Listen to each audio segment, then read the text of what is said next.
Assalamualaikum warahmatullahi wabarakatuh. Selamat siang bagi rekan-rekan semuanya. Ingin memperkenalkan diri, kami dari kelompok 14 kelas ekonomi moneter dari Fakultas Insinyur Imam Sudut LNC. Di sini kami akan menjelaskan terkait penugasan kelompok dalam ujian tengah semester. Baik, sebelumnya kami akan memperkenalkan anggota kelompok.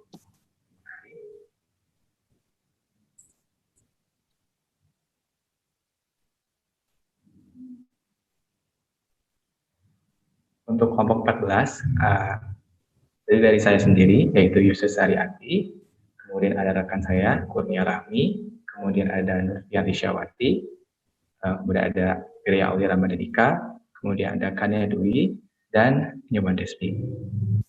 Baik, soal pertama, mungkin akan saya coba. Untuk soal pertama, seperti yang dialami semua negara saat ini, efek pandemi sangat berat untuk perekonomian. Bagaimana pengaruh dari pandemi tersebut dan bagaimana pemberdayaan secara makro. Untuk pertimbangan bagi pengaruh jangka pendek dan jangka panjangnya bagaimana. Baik, kondisi pandemi ini mengguncang baik dari sisi penawaran maupun permintaan. Hal tersebut diakibatkan karena terganggunya sektor ekspor maupun impor, kemudian ada penerimaan pajak, bahkan investasi.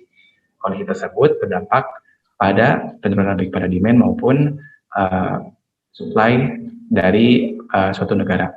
Sehingga dalam kurva sendiri terjadi pergeseran ke sebelah kiri, baik itu dari supply shock maupun dari demand shock. Sehingga terjadi suatu keseimbangan baru di mana kondisi harga dan kuantitas berada di bawah kondisi keseimbangan. Hal tersebut mengindikasikan adanya penurunan atau pelemahan dari kekuatan ekonomi suatu negara. Next.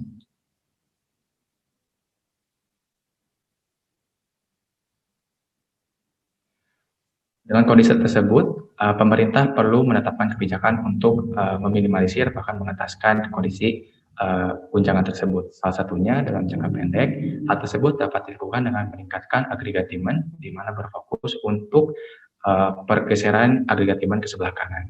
Kondisi tersebut akan berdampak terhadap peningkatan harga dan output pada jangka pendek. Sedangkan untuk jangka panjang, pemerintah perlu memfokuskan pada agregat supply, yaitu adanya perbaikan dalam kondisi industri, di mana hal tersebut akan berdampak terhadap peningkatan output disertai dengan penurunan harga. Untuk soal selanjutnya akan saya serahkan kepada saudara kita, Nyoman Despi.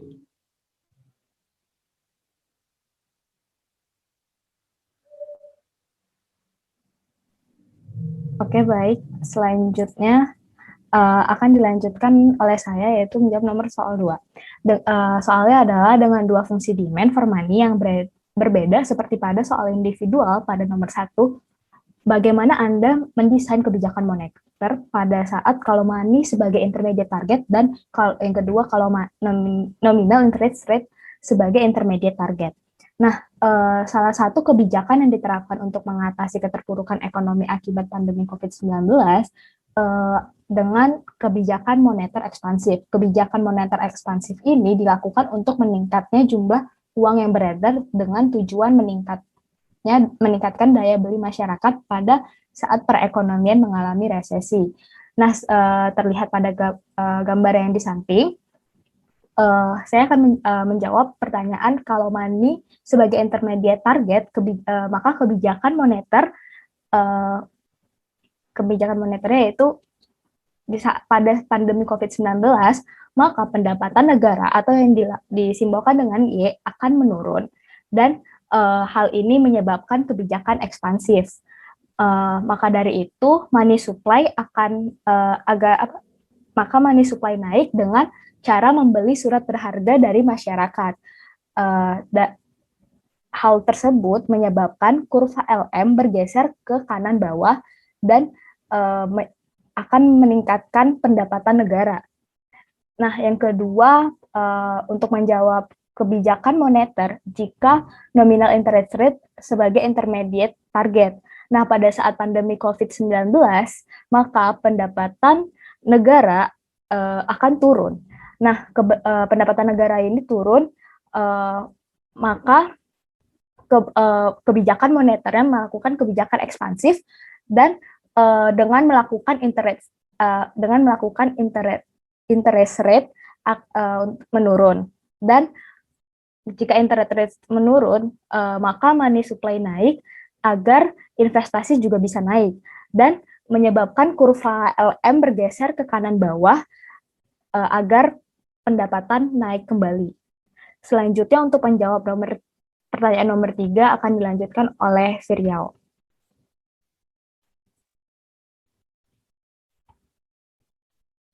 Baik, di sini saya akan menjawab pertanyaan nomor 3. Ya, pertanyaannya, mana kebijakan yang paling memungkinkan untuk dicapai oleh otoritas moneter? Kemenke melakukan kebijakan pada bidang moneter harus laras dengan kebijakan fiskal dalam meminimalisir dampak COVID-19 untuk menghadapi perekonomian nasional. Dalam bidang moneter sendiri, pandemi COVID-19 ini membuat agregat demand turun sehingga akan menurunkan ke kurva IS. Di mana jika kurva IS ini turun, maka akan bergerak ke sebelah kiri, membuat suku bunga dan output sama-sama turun. Lalu yang pertama, price sebagai target. Ketika price menjadi target dengan otoritas moneter bank sentral, fokus menjaga kestabilan inflasi dan nilai tukar rupiah, maka LM akan bergeser ke sebelah kiri dan membuat LM0 bergeser ke LM1 dan menyebabkan keseimbangan suku bunga akan kembali ke awal, yakni di I0. Namun, output akan mengalami penurunan ke titik Y2. Lalu yang kedua, output sebagai target, di mana bank sentral akan mengakomodir dalam mengatasi kontraksi Y. Lalu LM akan bergeser ke kanan dari LM0 menjadi LM2, sehingga membuat suku bunga menurun menjadi I2 dan output kembali dalam keadaan seimbang pada Y0. Dan suku bunga yang menurun ini menyebabkan tingkat harga yang menurun yang tadinya terdampak COVID akan meningkat kembali dan mendorong kembali output ke sebelah kanan. Maka menurut kelompok kami, otoritas yang paling tepat atau kebijakan yang paling tepat adalah output sebagai target karena membuat tingkat harga kembali baik dan output kembali naik. Lalu nomor 4 akan dijelaskan oleh rekan saya, Risha.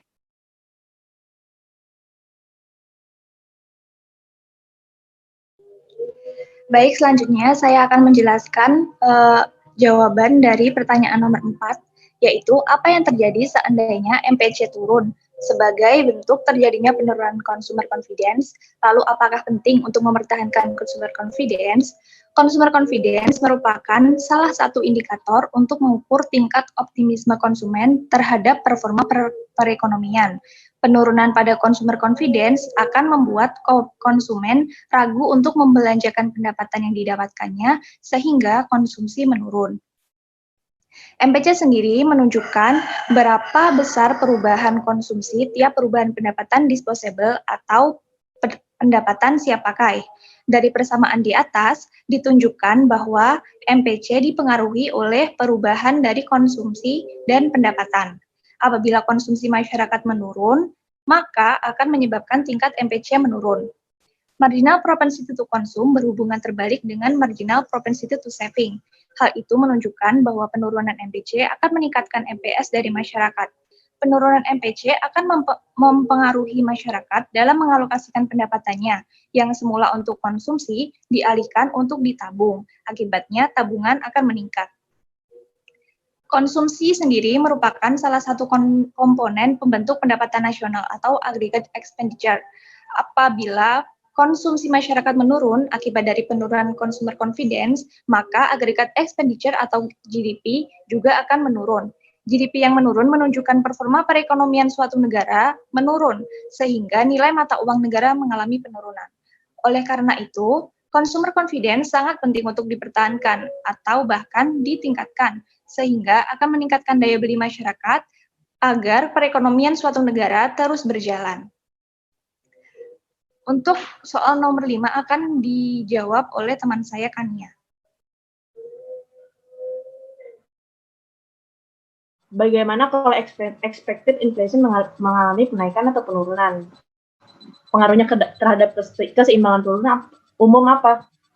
Nah, yang pertama itu jika keseimbangan umum ada di titik A, ketika inflasi naik, maka harga-harga juga akan naik dan menggeser ke LM ke kiri atas. Hal ini mengakibatkan suku bunga nominal turun dan sebaliknya suku bunga real akan naik, sehingga investasi akan turun dan output atau income akan turun.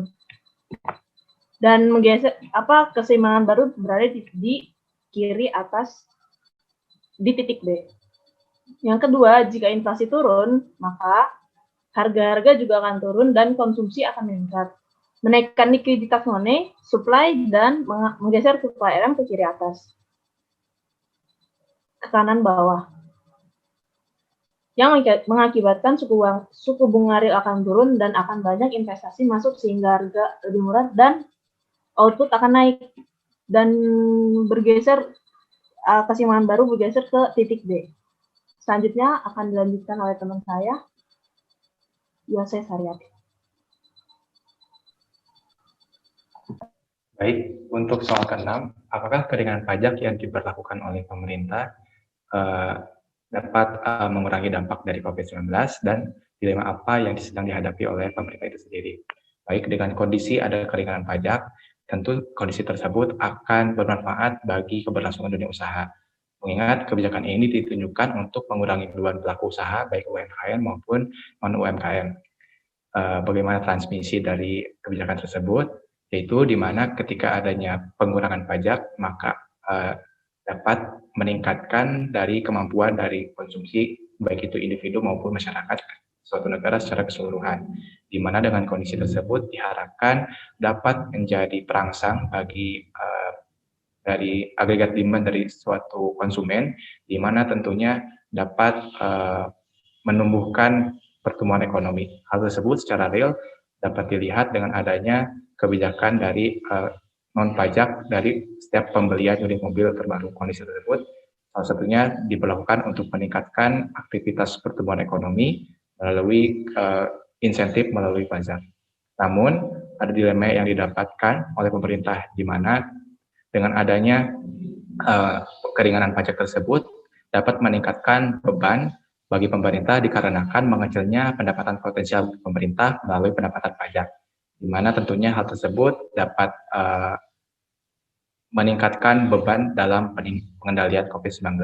Baik, untuk soal selanjutnya akan dijawab oleh Saudara Penera. Oke, soal terakhir, soal nomor 7, mengenai apa pengaruh investasi terhadap COVID-19 gitu kan. Dalam pandemi COVID-19 memiliki berbagai dampak terhadap perekonomian, seperti berkurangnya konsumsi masyarakat sehingga berdampak terhadap pertumbuhan ekonomi yang lambat laun akan menurun. Hal ini sejalan dengan teori Keynesian, di mana hubungan pendapatan dengan investasi, jika investasi ditingkatkan, maka akan meningkatkan pendapatan nasional, sehingga konsumsi juga ikut meningkat. Nah, menurut Menkyu tahun 2007, investasi memiliki hubungan yang positif terhadap pertumbuhan ekonomi. Hubungan ini dijelaskan oleh grafik di atas, di mana dapat dilihat bahwa jika investasi meningkat, maka akan meningkatkan pendapatan nasional, sehingga jumlah kapital per tenaga kerja juga akan meningkat.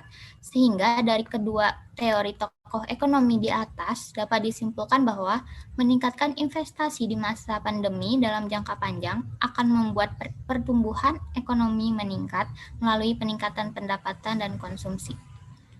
Terima kasih. Selanjutnya saya kembalikan kepada moderator. Baik, dengan berakhirnya penjelasan dari Saudara Rahmi, maka berakhir pula pemaparan materi dari kelompok 14. Saya mewakili kelompok 14 mengucapkan terima kasih banyak. Mohon maaf bila ada salah kata dan sikap. Assalamualaikum